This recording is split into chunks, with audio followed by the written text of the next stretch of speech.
So for today's to-do list, I'm going to get this thing up in the air and just go ahead and tighten down all of the control arms and his tie rods, his tension, all that stuff in the front. Since the last video, the only thing I really think I did was just put in that overflow, and I may have just done a couple things here and there. Yeah, I mean, we're making some decent progress on this thing. Like I said, we'll get everything nice and tight up front, because everything around the whole car we're gonna need to give it a whole check, just because you know, there might be some stuff missing, some stuff might be loose. This thing has been sitting for a while, so obviously we got to give it a full over check, just to make sure everything is tight. Obviously you want to be safe. Gonna probably go ahead and start tackling his electric fans. For now, he's gonna be keeping the OEM radiator. Just for now. I don't believe he's going to be getting it like fully tuned and straight up, just, you know, ripping it this year. He just wants to get it running and driving. So this will do just fine for now. I'm going to go ahead and wire up his fan. He chose to just go with the fan on with the ignition. There's a few ways of doing, you know, fans. You can do with ignition, you can do on a switch, you can hook up to a thermostat. So on my car, I have it on a switch just because, I don't know, I just like to control really when my fans go on and off. They used to be on my ignition, but I don't know, it's just personally, I didn't really need them running all the time. He just decided to go this way. We are waiting for his fuel rail, which I believe he's getting the excessive one just to match the intake, so everything. I believe you can use a factory fuel rail as well. You just gotta make sure you have like all the rubber spacers. He has, I don't know if I mentioned, but he has 370 injectors from an SR20. So those will be going in. Fuel pressure regulator, that has to be mounted. But yeah, what do you guys say we just cut the talking and get to work?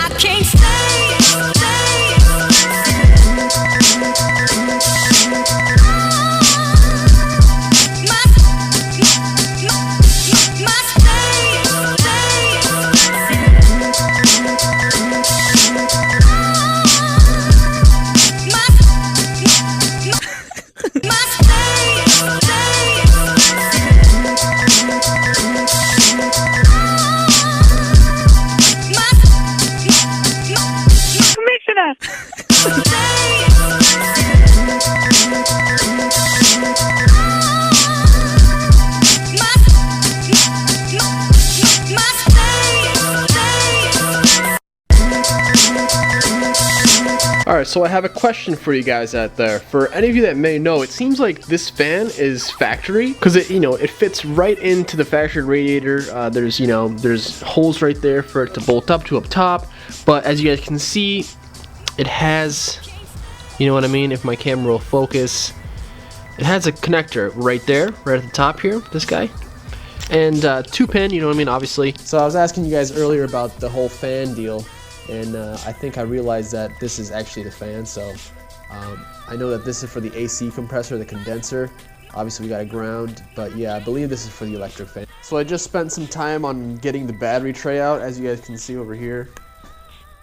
That old bastard. Those are never fun on taking out. There's like, I think 8 to 10 little spot welds, so basically just drill through those. You can use a spot weld removal tool like drill bit, but to be honest with you, from past experience with my car when I did this, there's really no point. With these spot welds, it's like super difficult to get them really centered and pitch perfect to whereas they just pop right off. You can do it, but I guarantee you that you'll probably miss one and maybe another one, and it'll come out the same way as if you were to just drill straight through. And you can always fill those back up if you want to, but we're gonna go ahead and drill some holes for intercooler piping. Obviously one there, but we'll wait on that until I'm gonna mount the intercooler first and then go to you know, working on the piping stuff. And you know, going back to the whole piping, so I told you guys that it was a little bit tricky, or it just didn't seem like it was, you know, wanted to work. I actually think I got it set up to where, you know, where it will work. I figured some stuff out. We're gonna need a little bit more piping, I think, but it should work. At least I think it should work. That's the theory. Also, let me know what you guys are feeling about the head cam kind of style here. I figured it's a lot easier for me to actually work and film at the same time and have both my hands. So, you know, that's cool. We have our throttle body all mounted up. We were waiting on the gasket. By the way, I'm a little bit congested, so if I sound a little bit nasally, that's why. Now, silly me, forgot to, well, you guys can see we have this oil feed line. It's a little bit beat up. There's a pretty decent kink in it, because this guy has it on his little oil pressure sensor, you know, factory unit. You know, we'll take this one out. This will go into the block, and then we will, I don't know if you guys can see it or not. Hopefully we'll be able to get you in there. by that little sensor right there. Camera. The GoPro isn't too great at getting, like, you know, close in there, but that's the guy we got to take out and put this little fitting in there, and then put that sensor that's in the block currently, replace it with this broken one. So that's what we're going to do now. So if you guys are wondering, this is your factory oil pressure sensor. So this is one of the spots where you can tap into an oil feed for your turbo. Okay, so take this, and then now we gotta get the old one off. Okay.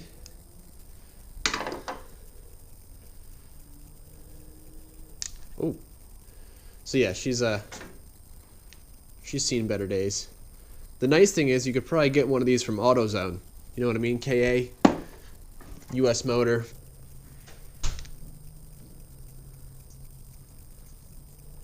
Okay, so just realize that you can't just simply thread this into the block anymore because you can't spin this. So I'm probably gonna have to disconnect it from the turbo. Well, let's see, I have to disconnect it here, spin this into the block, and then hopefully at the turbo it has like a little swivel thing where I can spin it. Let's see if I am right. Little swivel joint. Yeah, man. Yep. It sucks though. That's a bummer. You guys probably can't even see what I'm looking at, but she's in there. She's yep, she's in there, that's for sure.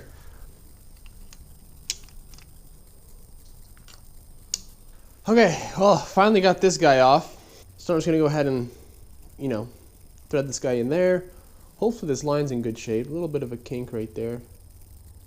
A little bit of fraying here and there, but should be all right. So this on this side, this back on the top of the turbo, and we'll be good to go.